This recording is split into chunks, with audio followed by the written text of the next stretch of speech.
back, 2, 3, kick. Okay, then you block with the hand. Kick, kick here, 2, 3, kick, check. Inside, up high, 2, 3, kick. Here we go with the right hand. 2, 3, elbow, knee, push, kick. Woo! All right, let's throw a wild right hand at Emily, and she's going to put her hand out and her chin down to block. There is an option for this as well, is that some people don't like to put the hand out to block. Some people would prefer to just bring their arm up like this, and so that's okay too.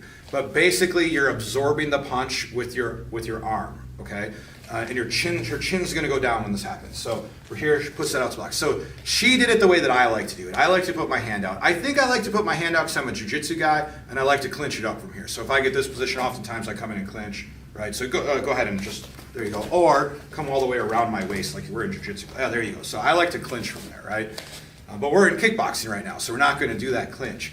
But by putting her hand out, she stops the punch, she brings her chin down. The chin down is really important because if I have a hard punch and she puts her hand out but her chin stays up, I still catch her and I'll still hit her in the chin. So anytime you're about to get hit by something and it's like, oh, I'm about to get hit by something, whatever it is, chin should always go down. So she puts her chin down, she puts her hand out. Now I'm going to bring my hand back. She's going to fire a 2, a 3, and a right elbow. Okay, so 2, 3, right elbow. This is probably my favorite combination of the whole Thai kickboxing series that we do. So block, 2, 3, elbow. Okay, again, block, 2, 3, elbow. Now from the elbow hand, so when that hand that already elbowed me, that arm is now going to catch the back of my head, and she's going to throw a right knee. Now from that right knee, there are options. And if it was a jiu-jitsu class, her option could be a takedown, her option could be a guillotine choke, but this is not jiu-jitsu right now. So from here, she's going to push me to create space, to create distance. So she's in kicking range, and she's going to finish me with that high kick. Okay, so let's do it again. Ready? So we have 1, 2, 3, 4, 5, 6. Woo, that was a good kick, Emily. Nice job. Let's do it again. Ready? Cover, 2, 3, elbow, knee, push, kick. One more time. Okay, good. So now, traditionally in my martial arts academy, we have called this the 18 count. And so I still refer to it as the 18 count all the time just because that's how it's been. But I guess actually it's 22 moves right now. But if you want to see like the 18 count, it starts with I throw a lead leg at Emily and she's going to block with her hand. So you learned this in a previous video. 1, 2, 3, 4, 5, 6. That's our first 6. And she checks with the leg. Inside, up high, 2, 3, kick. All right, now we're here. Block, 2, 3, elbow, knee, push, kick. Whoa, nice job. So I have a lot of my students watch these videos and they refer to that as the 18 count. But how you can make it the 22 count is by starting with a snapback, right? So snapback, 2, 3, kick. Okay, then you block with the hand.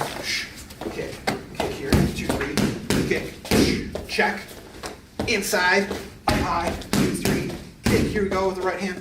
2, 3, elbow, knee, push, kick. Woo! All right, that was 22 movements right there. That was pretty good. So now the goal is to learn those movements, which we just saw 22 of them, and implement that in a Thai holding series where you're not just doing those moves in order. I mean, you have to learn them in order first, but once you have that order down, then you should implement them all with all your fundamentals and just throw them in there randomly. You ready to show them what it looks like? Sure. Okay, here we go. 1, 2.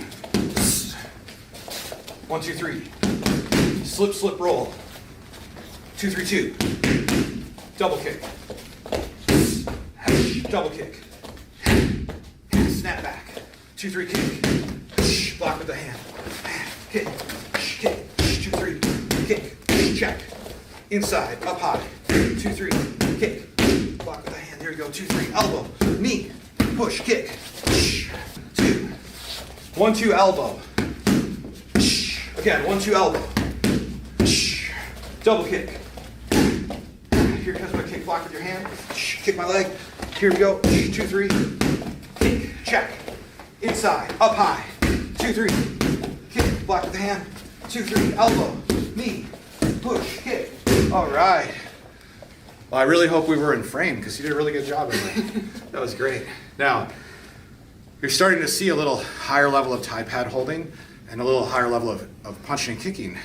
But there's something that I want to mention, and this is important for you to understand also, Emily, is that from going from white belt to black belt, you have to memorize all these things.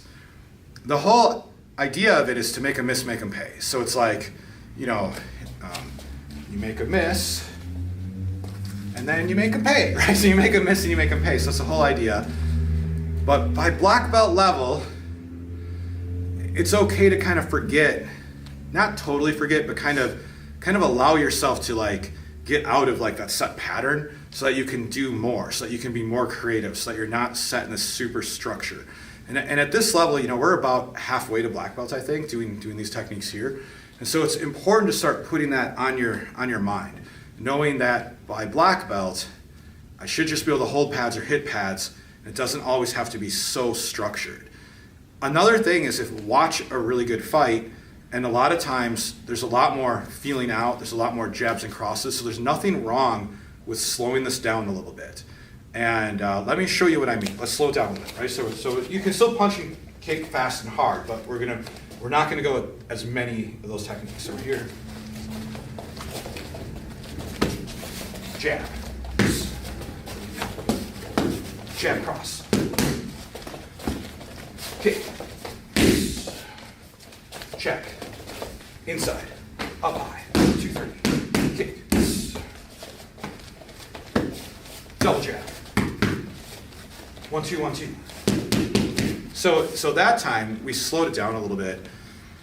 Sometimes people send me videos back, or even promote in my own martial art class at our martial arts academy here, and it's too rigid and like robotic, where it should feel more like real, right? The Thai pads should be a way to make it like a fight, but it's not a fight. So you can train really hard with the Thai pads, but not worry about injury. And so you have to try to emulate a fight that way. Where a fight wouldn't look like this. Someone's probably going to edit this and put it online and just be like, look at how this guy sucks. what we're going to do right now. So a fight shouldn't look like this. Let's just go snap back. 2, 3, kick. Block with the hand. Okay, here you're fine. Here. 2, 3, check. Kick, kick. 2, 3, kick. With the hand. 2, 3. So it's not what a fight, that was a pretty good kick there. That's not what a fight looks like, right? And so when you're starting to learn these, you're starting to understand the concepts, you're starting to understand the different patterns that we've put together, you have to start thinking also, how do I make this real? How do I make it look and feel like a fight? So I'm learning distance, timing, technique, power, speed, accuracy, all that stuff. All right, guys, there you go. I feel like this next part of our training is a little bit harder. And so students tend to have a little harder time with this one. And this is something that you're really gonna have to work on. So this is staying within the confinements of our Thai boxing drill that you guys have already been learning, the 18 count, what did we call it, the 22 counts. We have those counts that we're doing, right? And there's more coming up, just so you know. But we're staying within the confinements of those, but we're not hitting the pads, we're hitting our opponent. So what's going to happen now is your opponent, or your partner I should say, has to be pretty good at covering and checking and blocking, because they're going to get blasted by the techniques.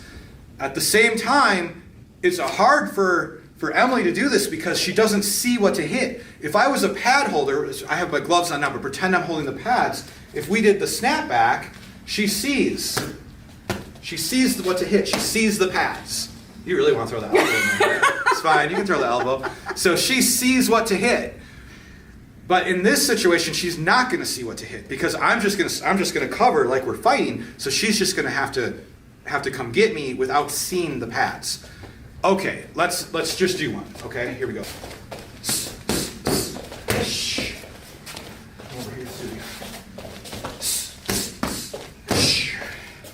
Whoa, you guys. You have to make sure that you got your hands up and your chin down and you're covering, you're absorbing those punches.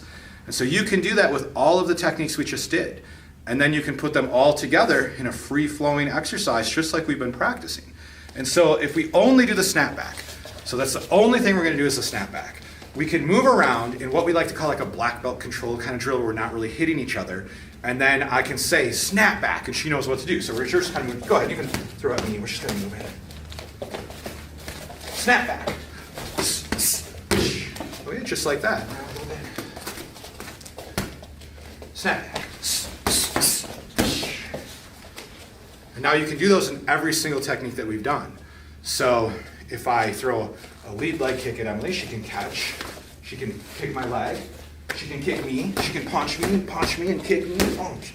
So go through that with all of them you did, and instead of feeding like you're holding pads, block, cover, and absorb the punches.